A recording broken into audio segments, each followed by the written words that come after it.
Hi, I'm Brent. I'm Josie. And we're the Catletts.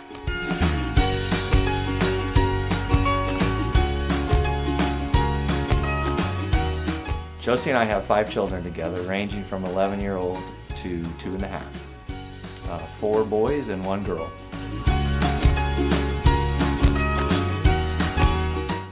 Well, we started tithing, and we were just really on fire for that, and we wanted to kind of see what the next step was. What else does God have in store for us? Josie came to me with this idea of tithing 10% of our income, and I was struggling with that, to be honest with you, because I'm like, she was telling me that we were broke as a joke. I wondered how we were going to pull that off, but thankfully the Lord's shown us a whole new way to utilize His money.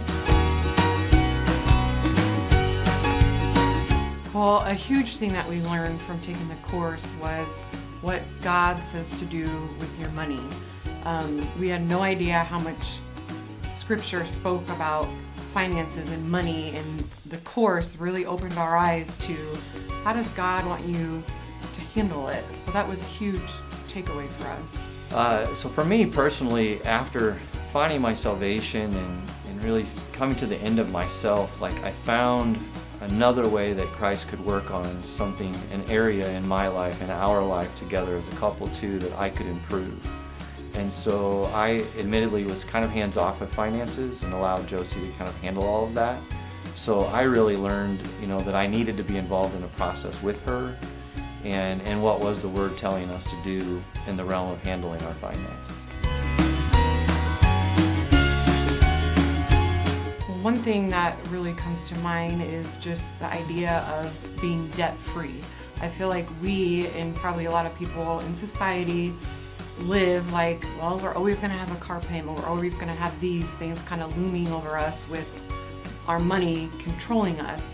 Now, we feel like, you know what, like we're in charge of it, we don't own it, but we're managing it for God, and we know like we can pay off some of our debts. Like one that kind of is, looming on us, our big one is like our car payment, and we're on a really good track of getting that paid for.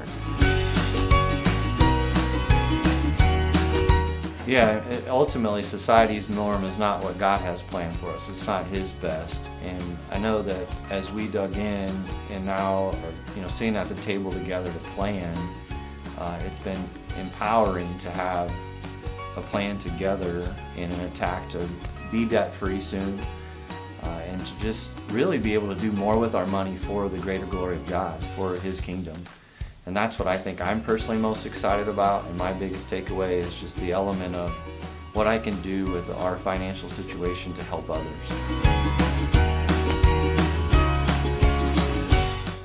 I would say you need to give it a try, because you have no idea what God has in store for you. We learned very quickly with tithing, like God is so faithful. God intervened 100%, and He does every single month with our finances. And He opened our eyes to many new things with the class. Yeah, and I would add just that being diligent in us and being faithful in that tithing and what we've learned through the course that can help you perhaps get there and put you on a different path that you didn't even know was possible. And in our case, it potentially is leading us to other things that God's doing in our lives that we just are blown away by. And the only thing we could say is it's God. And so if you just dig in, I think it's well worth your time. It's the scariest step, but just have the faith that God will take care of you, God will provide, and He has, and we know He will.